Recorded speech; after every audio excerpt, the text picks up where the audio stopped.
Hey guys, while I was out of town visiting family for Christmas, a beautiful sparkly package came in for me.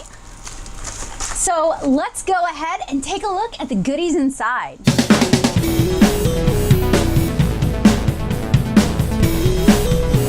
So I already know what this is, and I can give you a great big hint. This came from Hydracolour.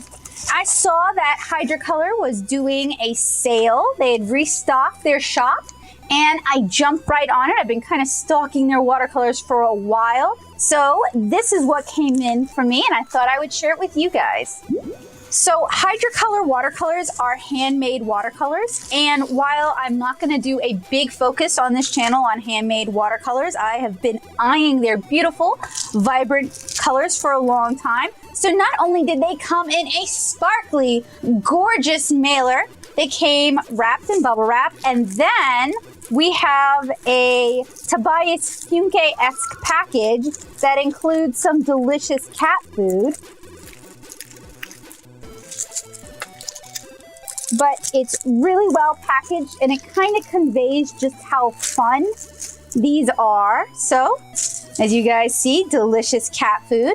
We get one business card, Hydracolour. You can check them out on Instagram at Hydracolour, as well as on Etsy. And they are handmade watercolors by Elena. And I think we got the smaller shimmer set. This might be the 12 color shimmer set, but they also have 18 colors, 30 colors, and then they also come, she does smaller sort of themed sets. So we've got our cat treats here, which I'm going to have to toss immediately lest I pay for a very expensive vet bill. We got a small soy sauce container that I presume is for filling with water and taking a little bit of water with you on the go. We also got a beautiful neon, looks like hand lettered thank you. And then the goodies we're here for. All right, so it almost looks like an ice cream sandwich. It's about the same size, the same shape, almost the same heft.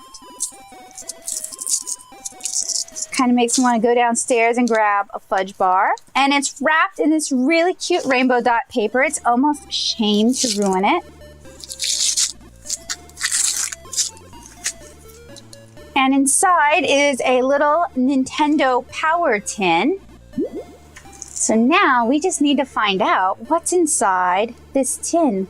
And inside we have 12 beautiful, mica-full, super shimmery, handmade Hydracolour watercolors with hand swatches on the exterior. And they feel like they are magneted to the surface. So I'm going to go ahead and unwrap these. But for those of you who are curious, this is the set I got. I pre-ordered the 12 Shimmer Nintendo handmade watercolor set. So that's a little sample of the colors inside. I purchased it from Etsy and I paid $65.97. And you guys need to keep an eye either on Elena's Etsy shop or on her Instagram for updates on when she has new watercolors available. These are coming all the way from Florida. I know it takes a while in those humid climates for watercolors to dry out, and I believe these are thrice filled watercolors. So I am going to unwrap one for you guys. We're going to start with Vixen. I'm going to unwrap one for you guys on camera, and then I'll unwrap the rest off camera. Okay, so we have the name handwritten. Feels like the belly band was handmade and hand glued. And inside is a foil wrapper. It almost looks like delicious candy. And then we have a very full half pan with Vixen written on the side. And Hydracolour appears to be printed or stamped onto the half pan itself, and a large magnet glued to the bottom so that these don't shift in travel. So that gorgeous color is Vixen.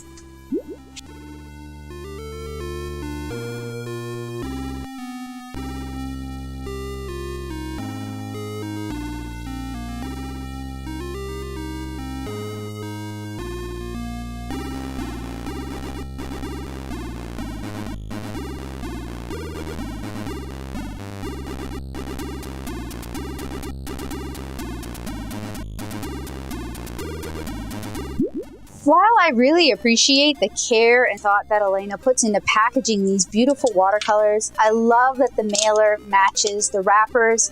I even love the confetti. I will say, as an adult artist who does have cats who tend to eat everything, that it's not necessarily something, for me, it's just another thing I'm gonna have to toss. So as someone who makes and sells products myself, that's something I'm always kind of torn between, is like doing really cute packaging, spending a lot of time and making that kind of an experience versus like, is this just another thing my customer is going to have to throw away? So these magnets are pretty strong. They really want to repel each other. I'm trying to do a good job lining them up so that not too much of the watercolor is blocked by the tin itself. The tin is very cute. It's also very compact, which I appreciate. I appreciate that Elena's gone to the effort of labeling all her half pans. Usually that's something I have to do myself by hand, and it does take a while. So I appreciate that effort. And I also appreciate that all of these pans were overfilled. You get a lot of color. So that is what my Hydracolour set looks like right now. All right, art nerds, it is time for the swatch portion of our unbox and swatch. And today, since we're working with beautiful shimmering colors, we're actually going to be swatching on two different types of paper. We have here Strathmore 140-pound watercolor paper. It is white, but we also have here Canson Colorline black drawing paper. So this isn't a watercolor paper, but it will give us an idea of how opaque these watercolors can get. So we're going to start with the regular watercolor swatches, and I am just going to add a drip drop of water onto each half pan just to get them kind of going.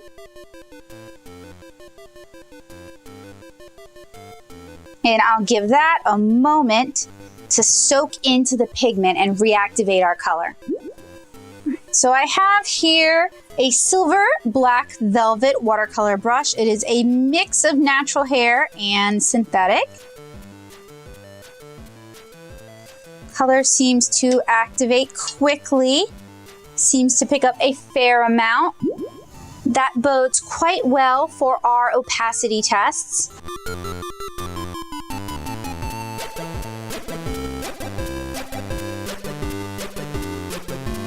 Seems to be good color coverage, although once you start watering it down, you lose the color fairly quickly.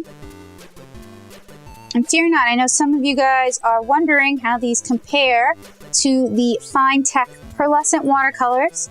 I have a follow-up video coming up where we're gonna explore those as well. But so far, I feel like these are sort of a complement to that set. You get different colors and you get kind of a gold additive rather than a silver additive. Of course, anytime you work with glitter, glimmer, or shimmer, you're going to want to clean your brush out really well, clean your cup out really well so it doesn't pollute your other colors. I have a friend who uses special brushes. They have a glitter brush set designated just for that use.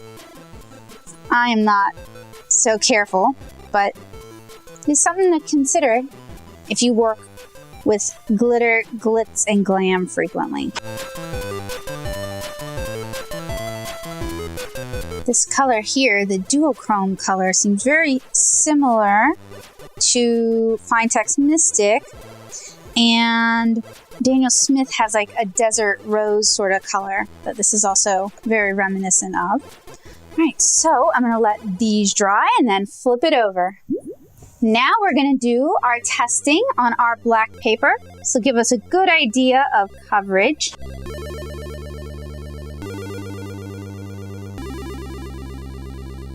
Also washing the color out to see how much the shimmer travels as well. It's one of the lovely uses for colored papers. You can do opaque and shimmery techniques. Sometimes they stand out a lot better on darker papers. Sometimes colors will surprise you too. This pink I'm swatching looks very pink on white paper, and it looks almost entirely gold on this black paper.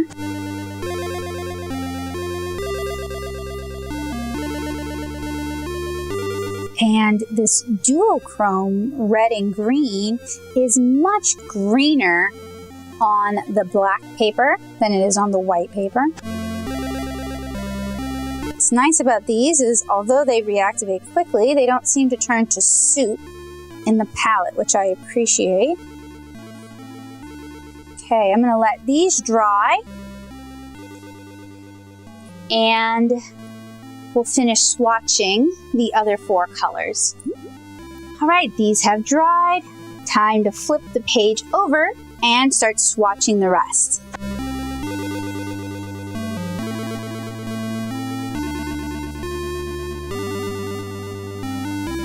This purple is quite surprising because it swatches green on white paper.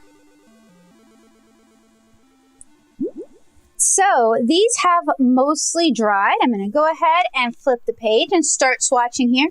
And so that it will be easier for us to compare, I'm actually going to re-swatch this green so we have this green leading off both second pages.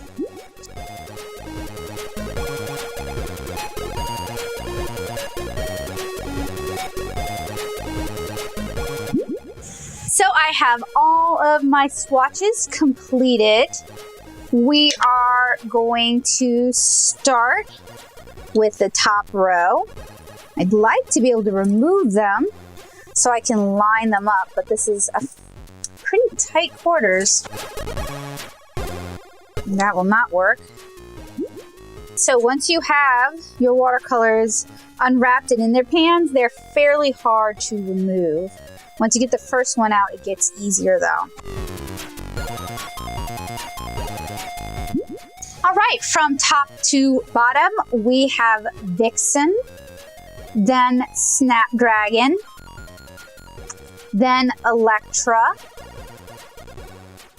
Pink Gold, which definitely looks more gold here and more pink on the white paper, Poppies, Midas, which is just kind of a straight gold color, and then Astrid, which is greener on the black paper and more sort of a reddish tint with a green duochrome. All right, so for the second half, we have Evergreen,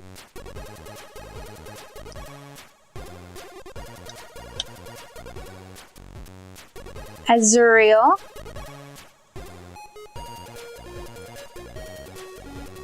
got a little overzealous with my watercolor, Scarab Blue, Belladonna,